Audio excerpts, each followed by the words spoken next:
Ka histori që nuk shkruhen me bojo, por me gjak, lot dhe heshtje. Ka gra që nuk e jetuan kurrë rinin e tyre, sepse u avodhën dhuna, frika dhe padrejtësia. Kjo është historia e një gruaje shqiptare, e cila për më shumë se 4 dekada mbajnë tibi supet e saj një barë që nuk do ta përballonte askush me zemër njerëzore. Nuk është një histori e trilluar, është historia e një jete të jetuar. Vjera Shtrigë dhe Nusja Skllave. Sot do të ndaj me ju një histori të përjetuar. Është një histori që unë jam dëshmitare kësaj jete. Historia e një vajze 17 vjeçare, e cila nuk u martua me një burrë, por u dënua të jetonte në një shtëpi ku dinjiteti i saj shkelej çdo ditë. Buka mbahej e kyçur në dry, ndërsa dhuna ishte gjithmonë e lirë. Ndërsa burri i saj kërkonte dashuri diku tjetër, gruaja e tij e re mbante mbi shpinë peshën e një familje të tërë. Ajo punonte derisa i këputeshin duart, por nuk i lejohej as të lodhej. Vajza që u martua me Ferrin. Ajo shtëpi nuk ishte vate familjare. Ishte një burg ku një vajzë 17 vjeçare u dënua pa gjyq. Gruaja, e cila duhej ta merrte përdore, zgjodhi që t'ia kthente jetën në një provë të përditshme poshtërimi. Burri nuk u bë mburoje e saj. Ai zgjodhi të ishte pjesë e dhunës që duhej ta ndalte. Tradhtia, uria dhe dhuna u bënë buka e përditshme e asaj nuseje të re, e cila nuk e martuan me një burrë, por e dënuan të jetonte në një ferr.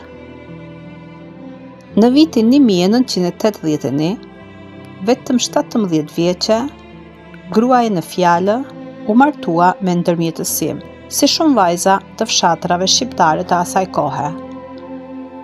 Ajo vinte nga një familje e varfër, por të pasur në dashuri. Në shtëpinë e prindërve nuk kishte luks, por kishte paqe. Dera nuk mbyllej për mikun. Sofra shtrohej me bukë, krip dhe zemër të bardhë. Mbrëmjeve dëgjoheshin tingujt e çiftelisë, bisedat e gjata dhe rrëfimet e prindërve. Aty nuk kishte frikë, nuk kishte shuplaka, nuk kishte britma. Por, dita e martesës nuk ishte fillimi i lumturisë së saj. Ishte dita kur nisi kalvari i vuajtjeve. Sa po hyri në shtëpinë e burrit, kuptoi se nuk ishte martuar vetëm me një burrë. Ishte futur në një familje ku nuk do të trajtohej si nuse, por si shërbëtore. Gruaja, pra nëna e burrit, që duhej ta udhëzonte me dashuri, sipas rrëfimit, që duhej ta udhëzonte me dashuri, ja ktheu jetën në një provë të përditshme. Buka kyçe me dry, djathi, gjiza, qumshti dhe kosi ruheshin me çelës, ndërsa asaj mbete një copë buke thatë, nëse mbeti dhe ajo, diçka pasi të hanin të gjithë të tjerët. Në vend të fjalëve të mira, dëgjonte fyerje. Në vend të përqafimit, përjetonte poshtërim. Në vend të një familje, gjeti një shtëpi ku çdo ditë duhej të fitonte të drejtën për të marrë frym. Pak muaj mbas martesës, burri i saj shkoi ushtar në Kukës. Atje ai u lidh me një vajzë tjetër dhe nisi të mendonte për një jetë larg gruas së tij.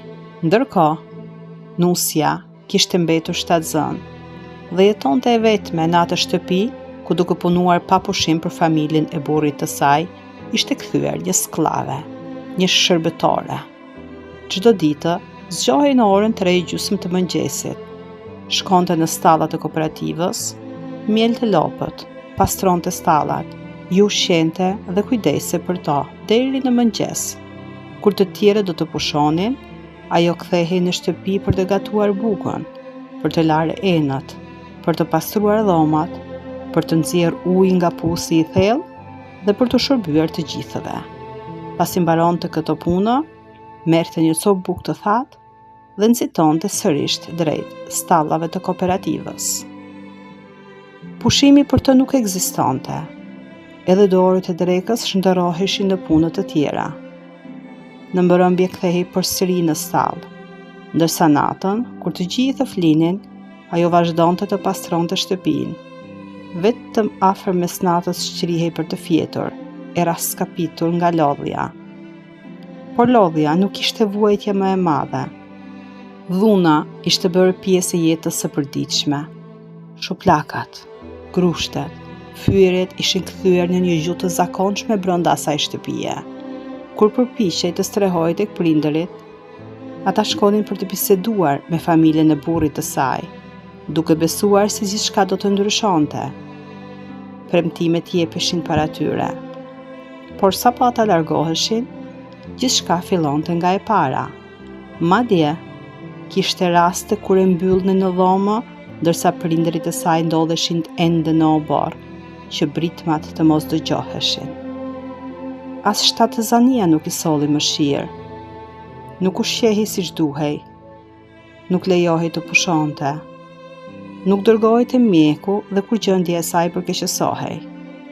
Gjatë një shtatëzanie u pre nga anemia e rëndë dhe vetëm ndërhyrja e një të afërmi bëri të mundur shtrimin e saj në spital dhe trajtimin që i shpëtoi jetën. Vajza në fjalë ishte në ditët e fundit të shtatëzanisë. Trupi i saj ishte i lodhur nga muajt të tërë pune. Edhe ditën e lindjes, vazhdonte të punonte në stallat e kooperativës. Gjatë punës u rrëzua dhe mbeti nën trupin e një lope. Punëtorët vrapuan ta nxirrnin. Ujërat i plasën aty, mes baltës dhe stallës. Por lindja nuk përparonte. Vetëm ndërhyrja e shpejtë e vjerrit dhe më pas e mjekëve e bëri të mundur shpëtimin e saj dhe të foshnjës.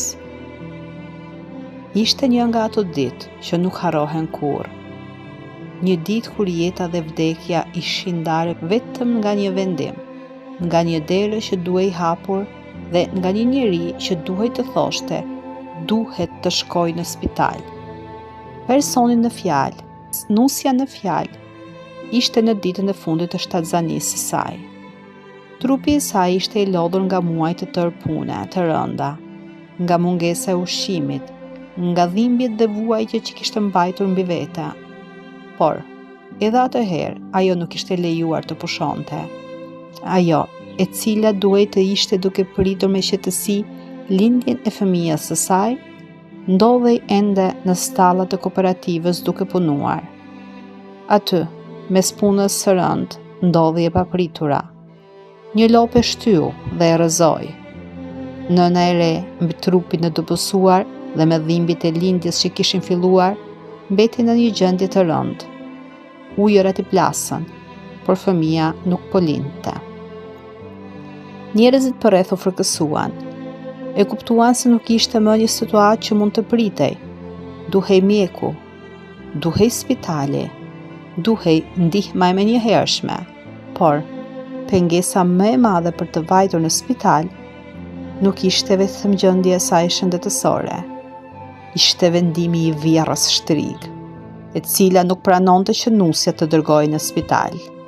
Ajo nuk e shihte rrezikun që po i kanose një nënë dhe një fëmijë që ende nuk kishte ardhur në jetë, por jeta nuk priste. Kuptohej çdo minutë që kalonte ishte vendimtar për jetën e saj. Vjerri i saj ishte një njeri i urtë, i butë dhe zemër mirë. Ai nuk pranoi të rinte duar kryq. Ai pa rreziku dhe vendosi të vepronte.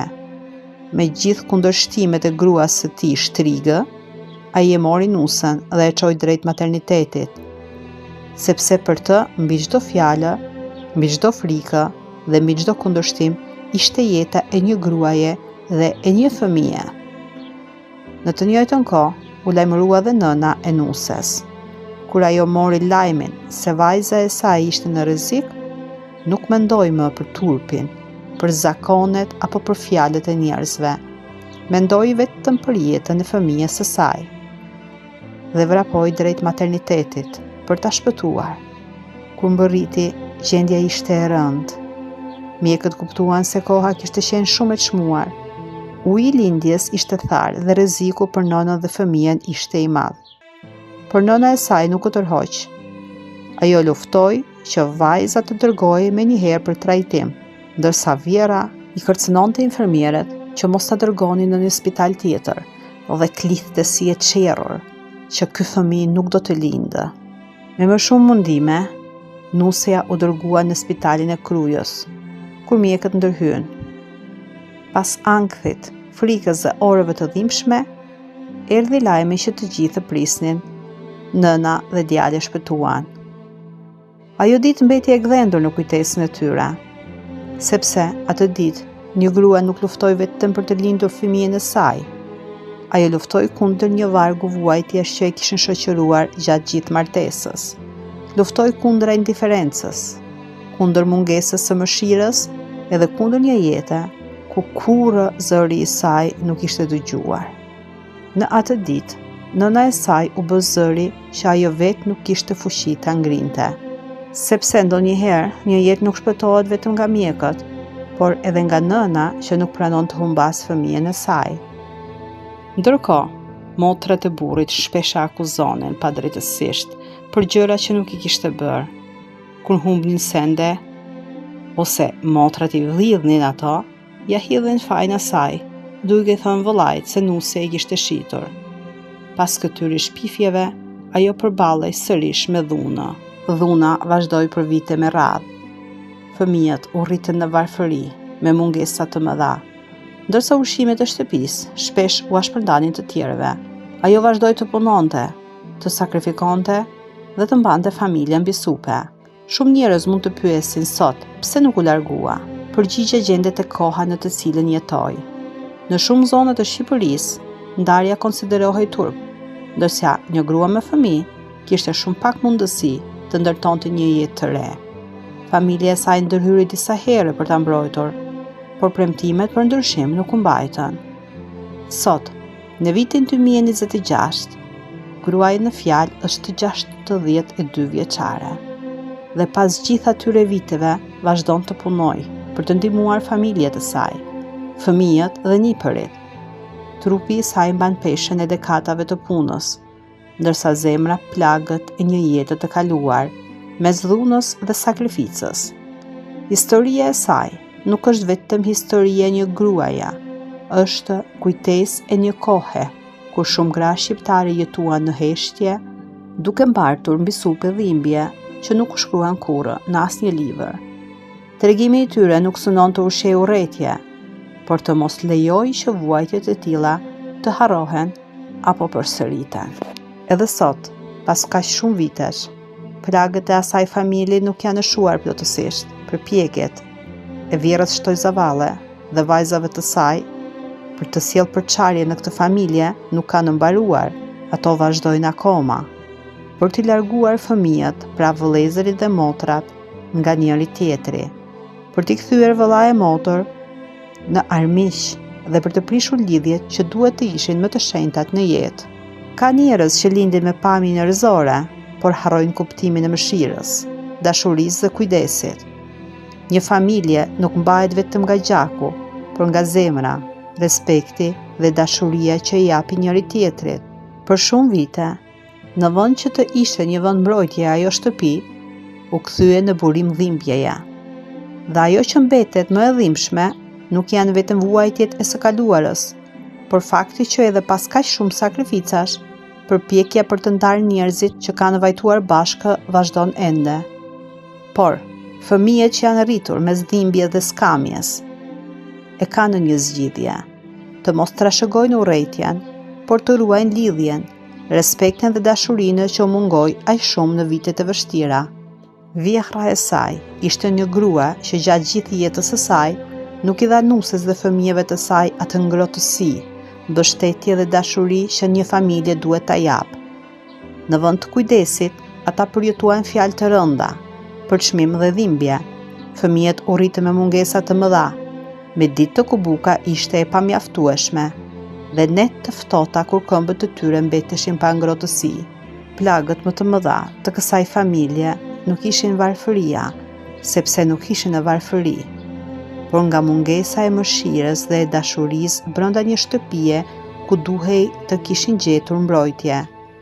Edhe sot, pas shumë vitesh, teksa vjerra shtrik shkon drejt 100 vjeçarit të saj, vazhdon të ndërhyjë në marrëdhëniet familjare, duke munduar të krijojë përçarje mes fëmijëve, nipërve dhe mbesave. Një jetë e tërë e kaluar mes konfliktesh ka lënë pas plagë që ende kërkojnë shërim. Pra gruaja e shumë e vuajtur. Kurrë nuk u dorëzua, solli në jetë 4 fëmijë dhe i rriti mes mungesave, urisë dhe frikës. Në shtëpi kishte qumësht, djath, kos e gjizë, por fëmijët e saj kurrë nuk i shijonin ata, sepse ato kyçeshin nga vjera.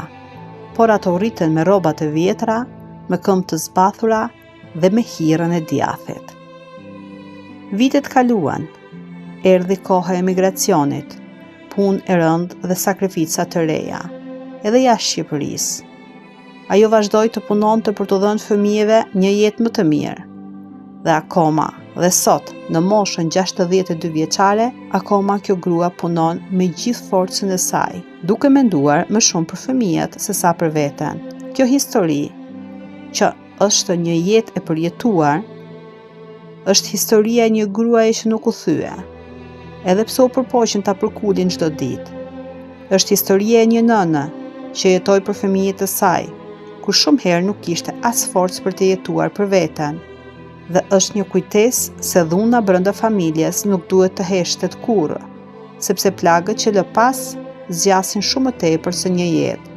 Në shumë besime të ndryshme ekziston bindja se asnjë padrejtësi nuk harrohet para Perëndisë, dhe se çdo njeri përballet me përgjegjësinë e veprimeve të veta, por ne nuk mund ta dimë se si dhe kur vjen gjykimi hyjnor. Ajo që mund të themi është se veprimet e një njeriu shpesh lënë pasoja. Dhuna, urrejtja dhe përçarja dëmtojnë jo vetëm viktimat, por edhe shpirtin dhe marrëdhënien e atij që i kryen. Ndoshta, drejtësia më e madhe për një njeri që ka vuajtur është të mos lejojë që dhimbja t'i marrë edhe paqen e zemrës. Fëmijët dhe nipërit e saj e kanë ndërprerë këtë cikël, duke zgjedhur dashurinë, respektin dhe bashkimin në vend të armiqësisë që u është imponuar. Besojmë, Zoti e sheh çdo lot të derdhur në heshtje, çdo padrejtësi dhe çdo plagë të padukshme. Ai është gjykatës i çdo zemre. Le të sjellë drejtësi sipas urtësisë së tij dhe le të ju jap forcë atyre që kanë vuajtur të jetojnë me dinjitet dhe paqe, dhe të dënojë rënd ato të cilët kanë shkaktuar dhimbje. Mallkimi i zemrës sime qoftë mbi atë vjerë shtrik dhe mbi ato vajza të cilat kanë bërë 99.000 të zezat, mbi këtë person në fjalë. Kjo është një histori reale. Edhe ju, nëse doni të shfaqni historinë tuaj pa u identifikuar, mund të më shënoni. Unë mund ta shpreh atë në emrin tuaj, por pa emër.